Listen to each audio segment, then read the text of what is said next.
Daniel got a raise 6 months ago. On paper, he should feel it by now. More room, more breathing space, a little less tight by the end of the month. But his balance looks exactly the same as it did before. Same number. Same quiet tension checking it. He didn't start earning less. Something else is happening. Something taking the difference, a little at a time, quietly enough that he never notices it leaving. Daniel is 34, a software engineer in a mid-sized American city, the kind of place with decent rent and an ordinary life. He got his raise in the spring, nothing extravagant, just enough that he expected to feel a little more room by now. Tonight is a normal night. He opens his banking app the way he always does after payday, half out of habit, half hoping the number will surprise him. It doesn't. He isn't reckless with money. No big purchase he can point to, no mistake he can name. He scrolls back through the week and nothing stands out. And that's the strange part. Nothing stands out. And yet something is missing. If it wasn't one decision, then where is it going? And who benefits from him never being able to answer that? If this feeling sounds familiar, hit subscribe. Money Doctrine is where we trace exactly where it goes. Here's the part no one tells Daniel. This isn't a discipline problem. It was never a discipline problem.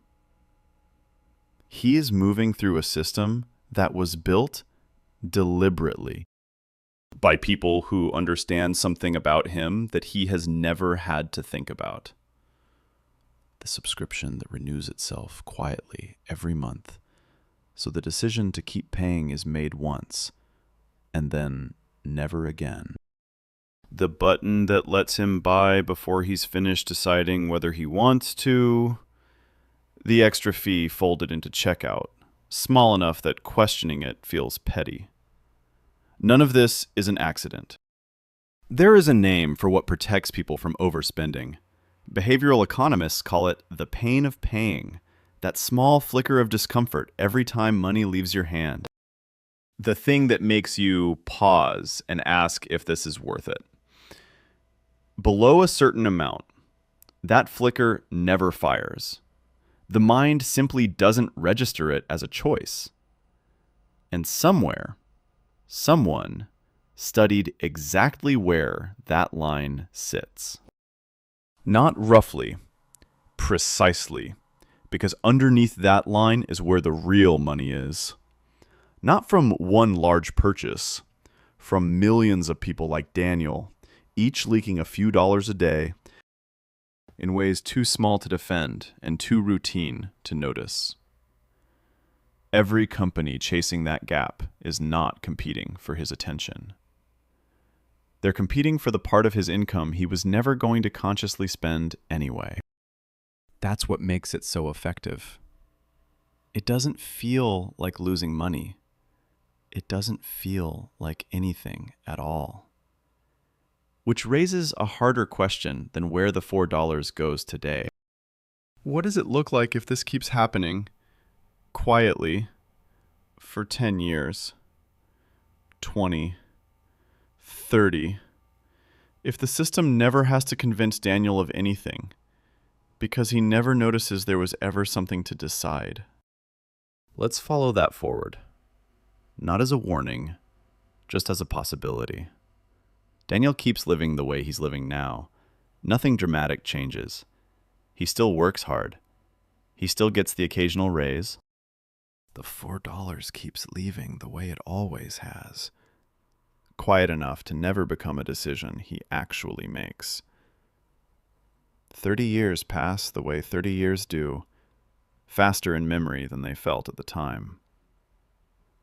Daniel is 64 now. He sits down to figure out if he can actually stop working. And the answer isn't a clean yes. It's a maybe, a set of numbers that almost work if nothing goes wrong. He thinks about his parents. He remembers watching them do this same math at this same age. Remembers the way retirement kept getting pushed back a little further than they'd planned. The way, maybe next year, became the years themselves. He always told himself he would be different. Not because he earned more than they did. He does. But somewhere along the way, earning more and keeping more quietly stopped being the same thing. He isn't in crisis. That's almost the hardest part. Nothing went wrong exactly. It just never went anywhere either. And now he's 64, doing the same math his parents did. Wondering when the version of his life he assumed he was building actually started slipping away. But there's another version of Daniel. Same job, same raise, same starting point. Just one different choice, made on one ordinary evening. This is just an illustrative example to help you understand the power of long-term compounding. Your actual results will depend on your income, expenses, returns, and investment choices. Now picture the other Daniel. Same raise, same income, same starting point. The only difference is what he did with it.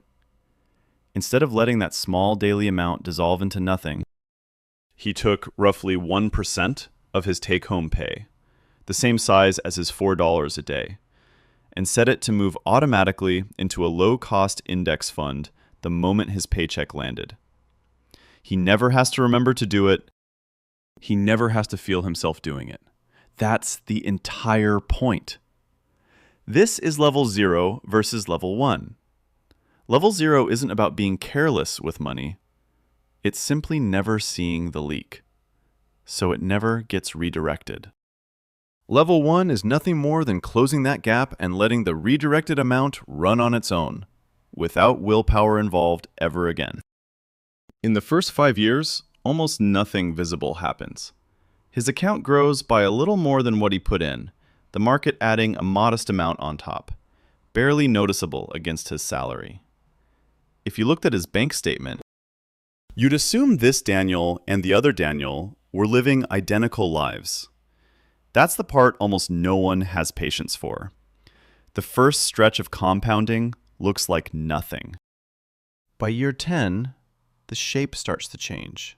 The balance is no longer just what he's contributed. A meaningful slice of it now comes from growth he never worked for. Money the market generated on top of money he redirected years earlier. By year 20, that growth isn't a slice anymore. It's the majority of the account.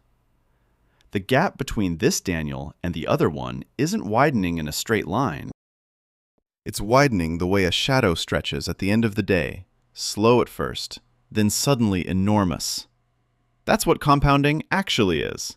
Not steady, exponential. The distance between doing this and not doing this isn't twice as large after 20 years. It's many times larger, and it keeps multiplying the longer it's left alone. None of this required Daniel to earn more than his parents did. It required one automatic decision that he then never had to make again.